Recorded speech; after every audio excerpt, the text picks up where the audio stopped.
Picture this, a superyacht stretching 250 meters across the ocean. That's longer than 2 football fields. This is the Apex 2050, and it's unlike anything you've seen before. What you're looking at isn't just size. It's hydrogen-powered, covered in integrated solar panels, and runs on AI systems that manage everything from stability to energy flow. This is what happens when you take luxury and push it 25 years into the future. Inside, you'll find an owner's suite that spans an entire private deck, multiple pools, guest suites that rival 5-star hotels, and technology that makes this yacht almost autonomous. But here's what makes this interesting. Every design choice here solves a real problem. The hull shape isn't just for looks, it's for efficiency. The solar integration isn't a gimmick. It powers actual systems. The hydrogen fuel cells, zero emissions at this scale. In the next 20 minutes, I'm taking you through this entire yacht. We'll start inside with the main atrium, work through the owner's private spaces,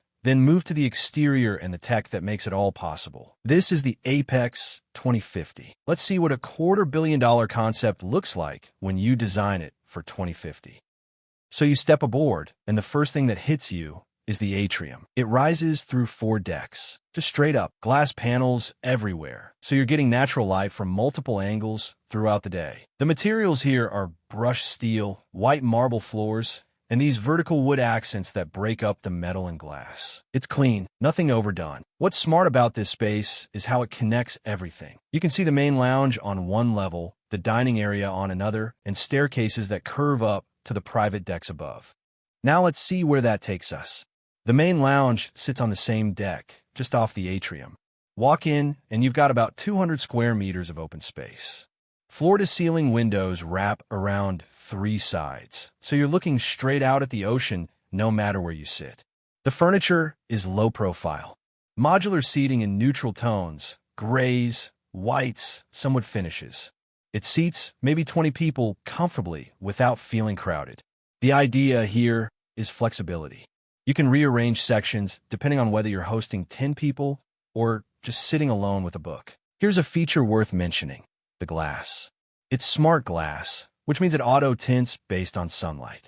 You're not dealing with blinds or curtains. It adjusts throughout the day to keep glare down and temperature stable. You can also switch it to full privacy mode if you want. The lounge opens directly onto the exterior deck through sliding glass panels. When those are open, you've basically doubled your space. Indoor becomes outdoor. Climate control is zoned, so different areas can run at different temperatures. Small detail, but it matters when you've got this much space. Let's keep moving. Just forward from the lounge, you've got the formal dining hall. This room handles 24 guests at a single table. The table itself is one solid piece of walnut, about 8 meters long, with a matte finish that doesn't scream for attention but still looks expensive. Chairs are upholstered in leather, ergonomically designed, so you can actually sit through a long dinner without your back complaining. Around the table, you've got panoramic windows on both sides. Sunrise on one side, sunset on the other, depending on where you're cruising. The galley connects directly behind a seamless wall panel. Chefs can send courses out without walking through half the yacht. It's efficient, and it keeps the dining experience uninterrupted. Lighting here is programmed, not just on or off. It shifts color temperature based on time of day. Cooler light during lunch, warmer amber tones for evening dinners. You can override it manually, but the system does a good job on its own. There's also acoustic paneling hidden in the ceiling design. Keeps conversations at your end of the table private, even with 24 people talking.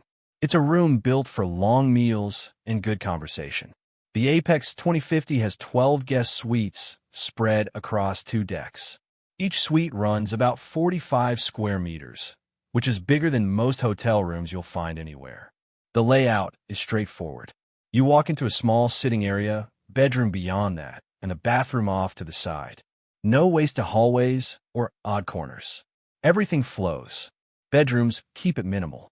King-size bed, built-in nightstands, and large windows. Some suites have private balconies, small, maybe 10 square meters, but enough for morning coffee outside. The suites without balconies get floor-to-ceiling windows instead, so you're still waking up to ocean views. Bathrooms are where it gets interesting. Rainfall showers, heated floors, and backlit mirrors. Countertops are solid marble. Fixtures are brushed nickel. There's a separate soaking tub in each suite positioned next to the window. Every suite has smart controls built into the wall panels. You adjust lighting intensity, room temperature, and even tint the windows for privacy. No apps, no complicated menus, just touch controls that make sense. These aren't just bedrooms. They're designed so guests can spend entire days in their suite if they want to and never feel cramped. Now we move to the top deck. This entire level is reserved for the owner. No shared spaces, no guest access. Just private. The suite itself covers 150 square meters. You enter through a private foyer, and it opens into one continuous space. Bedroom, sitting area, and study all flow together without walls breaking it up. The bedroom sits center, facing forward. You've got a custom king bed, low-profile furniture, and windows that wrap around, giving you 180-degree ocean views. Waking up here, you see nothing but water and horizon. The bathroom is next level. Walk-in rainfall shower with body jets, a freestanding soaking tub positioned right against the window, double vanity in Calicut marble. Heated floors, towel warmers, the works. It's designed like a spa, but it's yours every day. There's a walk-in wardrobe that runs the length of one wall. Automated lighting when you open sections, climate control to protect fabrics, and custom shelving that adjusts. It's organized in a way that actually makes sense. Adjacent to the suite, there's a private office. This is a real workspace. Large desk positioned facing the windows, ergonomic seating, and 3 wall-mounted displays for work or video calls. The room is acoustically isolated, so you can take calls without noise from the rest of the yacht bleeding through. It's quiet here. You can focus. And when you need a break, you've got ocean views right in front of you. Down the hall, there's a private gym, roughly 60 square meters. Treadmill, rowing machine, weights, resistance equipment, all high-end brands built for performance. Floor-to-ceiling windows on 2 sides, so you're working out with the ocean around you. There's a dedicated yoga and stretching area with mirrors and mats. And in the back corner, a recovery zone, massage chair, sauna, and a cold plunge pool. You can get a full workout in, recover properly, and never leave this deck. Step outside and you've got the owner's private deck. About 100 square meters of outdoor space that no one else on the yacht can access. There's a jacuzzi here, built into the deck, with seating for 6. Next to it, a plunge pool if you want something cooler. Lounge furniture is teak and weather-resistant fabric. Minimal maintenance, maximum comfort.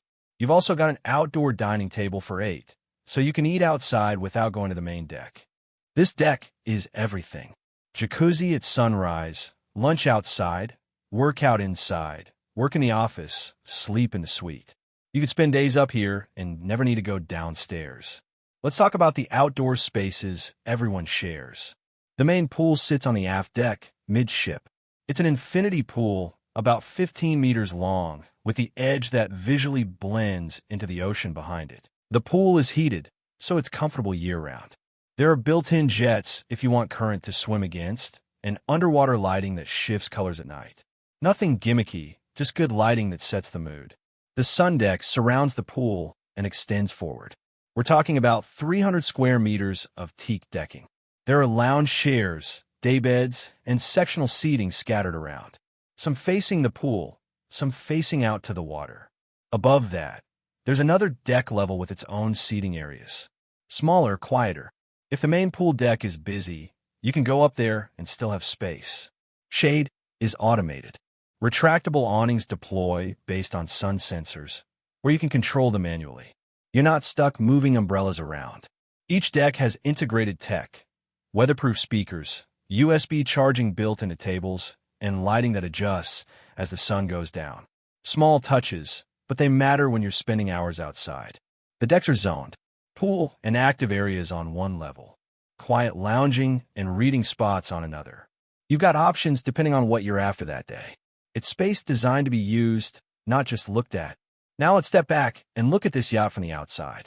At 250 meters, the Apex 2050 is massive, but the design keeps it from looking bulky. The lines are sleek, almost sharp. The superstructure tapers as it goes up, so it doesn't feel top-heavy. The hull is built from advanced composite materials, carbon fiber, and reinforced polymers.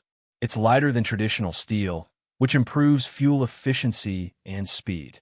The shape is optimized for hydrodynamics. Less drag through the water means better performance and range. There are 7 decks total. The lower decks house crew quarters, storage, and mechanical systems. Middle decks are guest suites and common areas. Top decks are owners' private spaces and a bridge. Here's something you'll notice. Solar panels integrated across the superstructure. They're not bolted on top like an afterthought. They're built into the surfaces, roofs, sides of the upper decks. You get about 200 square meters of solar coverage, generating power constantly. The design is also aerodynamic. Wind flows over and around the yacht smoothly, which reduces resistance and improves stability at speed. Exterior lighting is embedded into the hull and deck edges. At night, the yacht glows with soft LED strips that outline its shape without being flashy. It's visibility and style combined. Up top, there's a helipad on the forward deck. It's rated for helicopters up to 5 tons, with integrated tie-downs and safety lighting. From bow to stern, everything here serves a purpose. The curves, the materials, the layout. It's all engineered to move efficiently and look good doing it. Let's get into what actually powers and runs this yacht. Because the tech here is what makes it futuristic, not just the design. The Apex 2050 runs on hydrogen fuel cells. Here's how it works in simple terms. Hydrogen is stored in tanks below deck. It gets fed into fuel cells where it reacts with oxygen from the air. That reaction produces electricity, which powers electric motors that turn the propellers. The only byproduct is water vapor. Zero emissions. This system is quiet. No diesel rumble, no engine noise. Just smooth, silent propulsion.